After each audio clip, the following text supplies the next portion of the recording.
And second, he's asking, in one sense, a very simple question that everyone would have, all of those devotees would have some answer for. But they immediately sensed that he was looking for a particular answer. And two or three devotees ventured to answer his question. Sarva dharman parityaja mamekam sharanam raja, the conclusion of Bhagavad-gita, give up all forms of religion and just surrender unto me. No, he wasn't looking for that. Okay. Brahmanda Brahmite Kon Bhagyavanji Guru Krishna Prasade Pai Bhakti Lata Bij. We wander about throughout the universe, and if a living entity is fortunate, he or she will, by the mercy of Guru and Krishna, be able to take up bhakti, the seed of the plant of devotion of bhakti. No, that wasn't the answer either that Prabhupada was waiting for. So like that, different questions or different responses were coming. And they could see that Srila Prabhupada was a little bit, not in a negative sense, but he was a little bit impatient. Like, let's get to the point, and you're all kind of going around the point, but give me what is the real point, what is the essential knowledge of Krishna consciousness. And they all kind of fell silent. And then he said, the essential point is that we are eternal. And the way Prabhupada said it, and the condition that he was in at the time, so much powerfully delivered this message to them. I think none of them who were in that room at the time could forget then and will ever forget that point. We are eternal. And Prabhupada was saying it with complete conviction. Okay, so that's kind of point one, and of course we get this a lot in Bhagavad-gita. So the promise was we'll read Bhagavad-gita, one verse at least. Krishna says in chapter 2, and many of you will be familiar with this, verse number 12. Let me do an invocation first. Om Namo Bhagavate Vasudevaya. Om Namo Bhagavate Vasudevaya.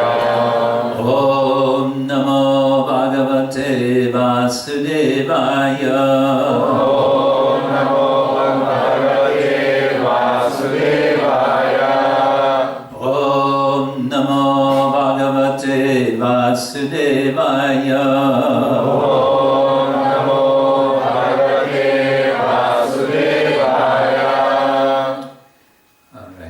Says in verse 12 of chapter 2, Na tvevaham jatunasam na tvam nimejanadipa na chaiva na bhavishyama sarve vayam ataparam. Never was there a time when I, Krishna, did not exist, nor you, he's speaking to Arjuna, nor all these kings, there were so many kings present on this occasion, nor in the future shall any of us cease to be. How would this translate into Danish? Never was there a time.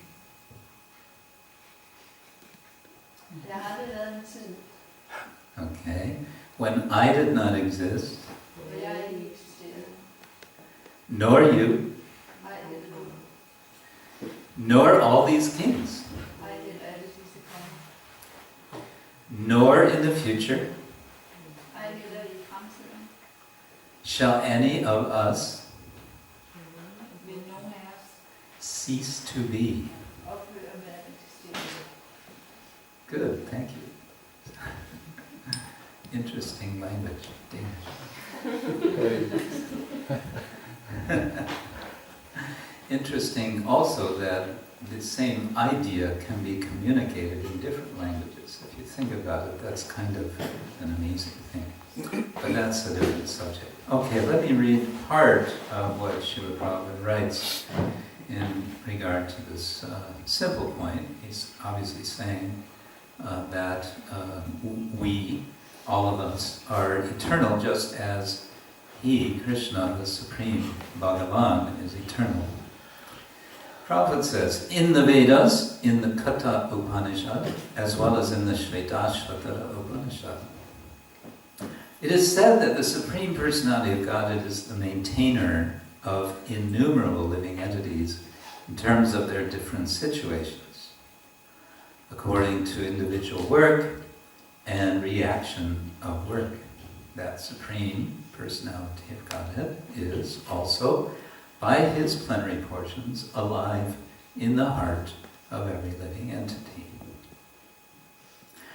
Only saintly persons who can see within and without the same Supreme Lord can actually attain to perfect and eternal peace. And then he gives the quote he's referring to in the Katha Upanishad, famous one, Nitya Nityanam Chaitanas Chaitananam Eko Bahunam Yo Vidadati Kaman Tamat Atmastam Ye Nupashanti Dhiras Tesham Shanti Shashvati Netaresham. The same Vedic truth given to Arjuna is given to all persons in the world who pose themselves as very learned but factually have but a poor fund of knowledge. In other words, they don't really know anything.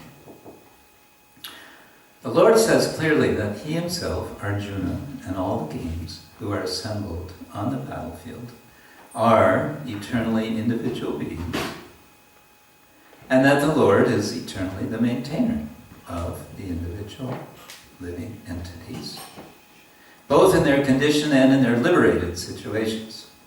The Supreme Personality of Godhead is the supreme individual person, and Arjuna, the Lord's eternal associate, and all the kings assembled there are individual eternal persons. It is not that they do not exist as individuals in the past, and it is not that they will not remain eternal persons. Their individuality exists in the past, and their individuality will continue in the future without interruption. Therefore, there is no cause for lamentation for anyone.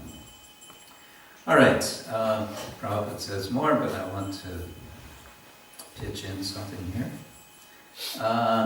So this is all very nice, and we may wonder, do I believe this? Or do I not believe it?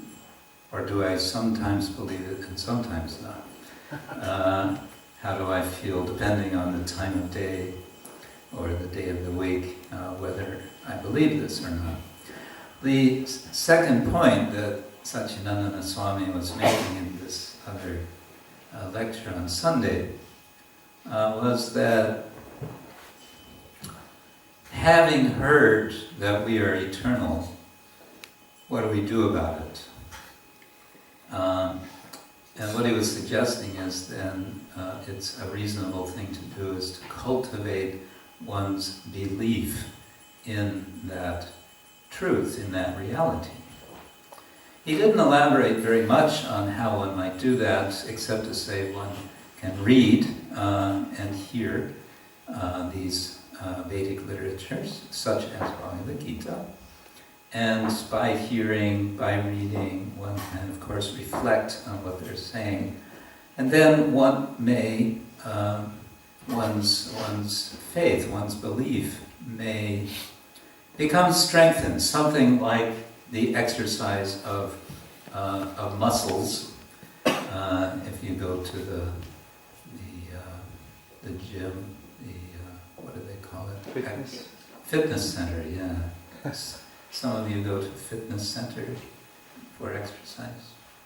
So, by the regular attendance to a fitness center, then one gets some strong muscles, and similarly by regular attendance to such literature as Bhagavad-gita, one gets some spiritual fitness, you could say. Yes, you may say, but getting back to my first question, where are we? You may say, yes, but we live in Denmark. And Denmark is a skeptical country. Am I right? Yes. A little bit. Sometimes. Especially these days. So I thought, let's explore skepticism and doubt a little bit. Often when you come here, we're all trying to avoid the subject of doubt.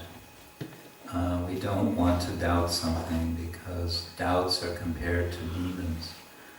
I might never get invited back here for the following, but I want to share with you the sorts of doubt that you may have experienced, and if you haven't experienced yet, you will now. And these have been collected from writings of Blaise Pascal, the French philosopher and theologian and scientist from the 17th century, who's famous for his wager. You've heard of Pascal's wager? Haven't heard of Pascal's wager. Pascal set up a kind of argument of why one should believe that God exists. And he set it up as a wager. A wager means a gambling, a bet. So you can say, I wager, I put forward so much money or whatever, that such and such is true. And if I win, then I will get whatever you're wagering, plus I'll get what I have back. And if I'm wrong, then I will lose what I've wagered, and you will win. That's, gambling.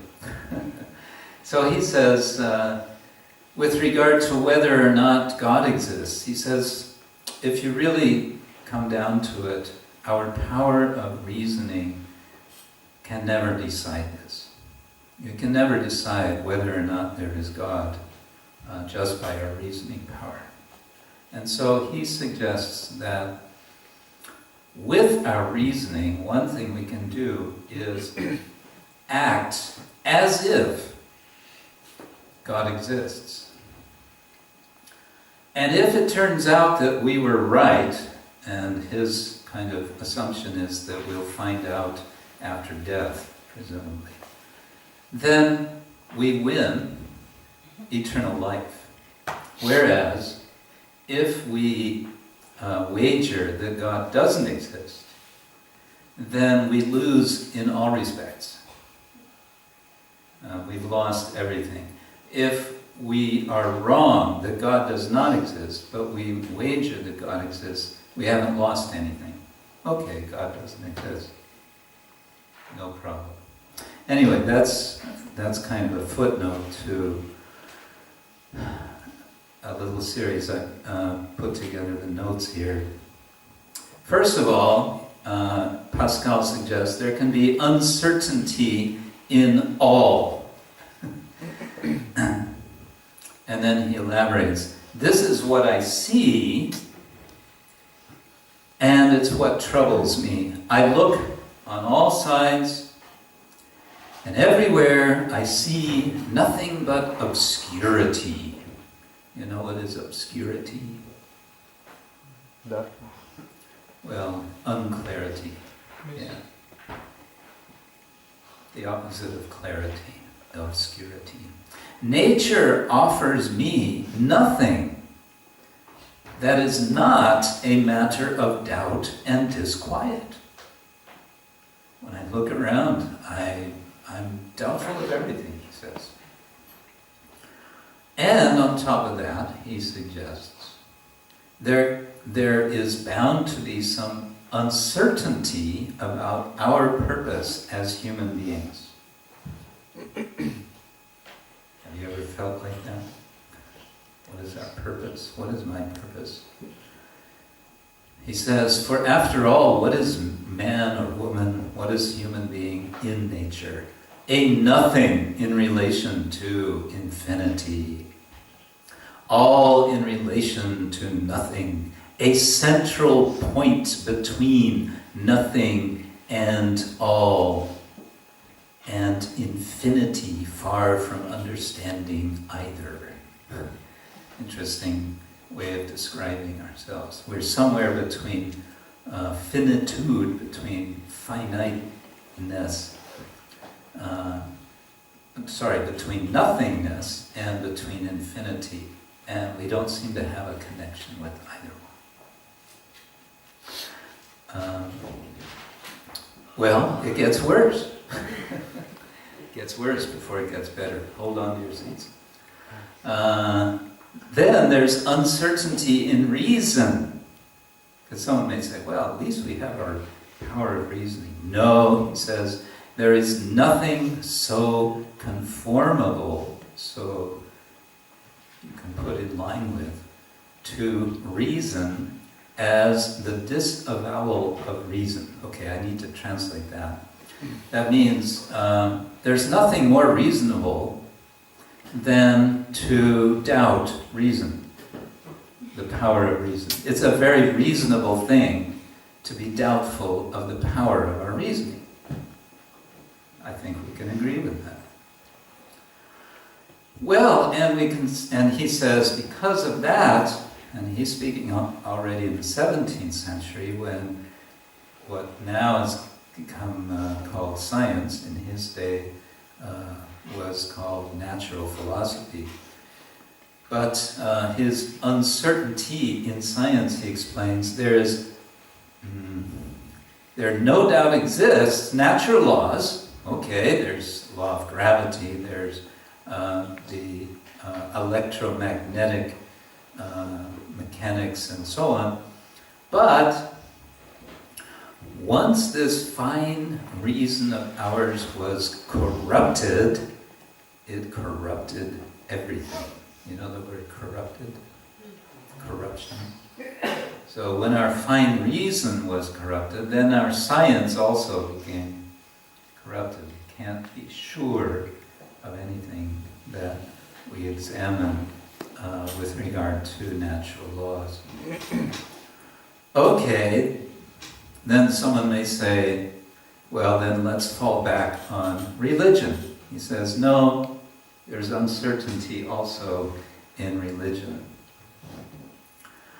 And this is what he says, if I saw no signs of a divinity, I would fix myself in denial. I would say, there's no God, because there are no signs of divinity. If I saw everywhere the marks, the signs of a creator, I would repose peacefully in faith. I would say, yes, God is there. Don't you see all the effects, the presence of God?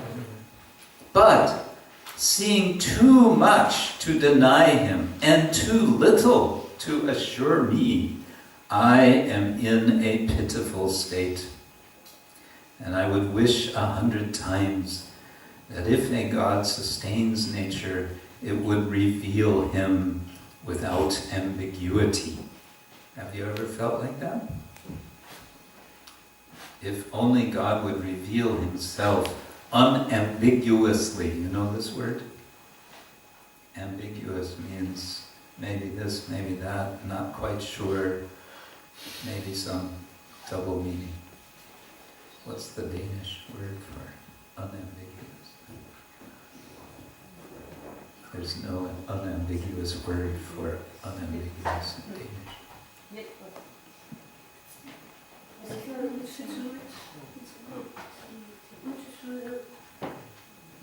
Huh? We got it? Again? Louder? Okay. Utvetydigt. Utvetydigt. Sorry. Yeah? Okay, that's as close as I can get, sorry. Okay, and then finally, to sort of complete the circle, Pascal says, but there's also uncertainty in skepticism. My guess is the Danish word for skepticism will be skepticismus or something. No? Skepticism. Great, I learned a Danish word today. He said, it is not certain that everything is uncertain. Because skepticism says there's nothing certain. And this says, well, it's not certain that everything is uncertain. So look at the situation we're in. We would say in English, the pickle that we are in. We have reason to doubt all around us. We are swimming in doubt, you could say. You know that your most famous Danish philosopher, theologian, Søren Kierkegaard, had this expression, leap of faith, right?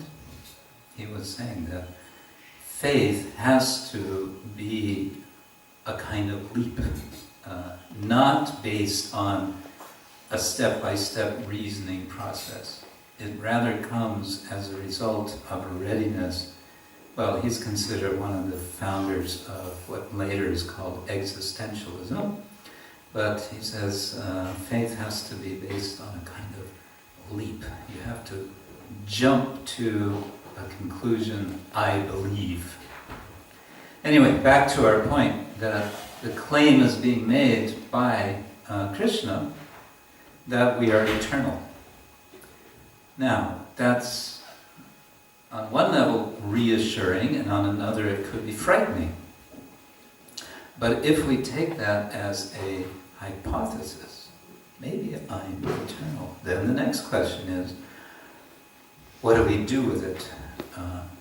First, how do we cultivate that sense of faith? And then, having developed some faith in that idea that I am eternal, that simple point, I am eternal, then the question becomes, what do I do with that? Do I go on living as if I'm not eternal? Do I go on living as if I am this which is so very uneternal, namely this body? And if I do, aren't I making a big mistake? So that's kind of what Krishna is getting at here. It's really about making a very profound change in life, and that's why we don't see big crowds jamming their way into the Hare Krishna temple.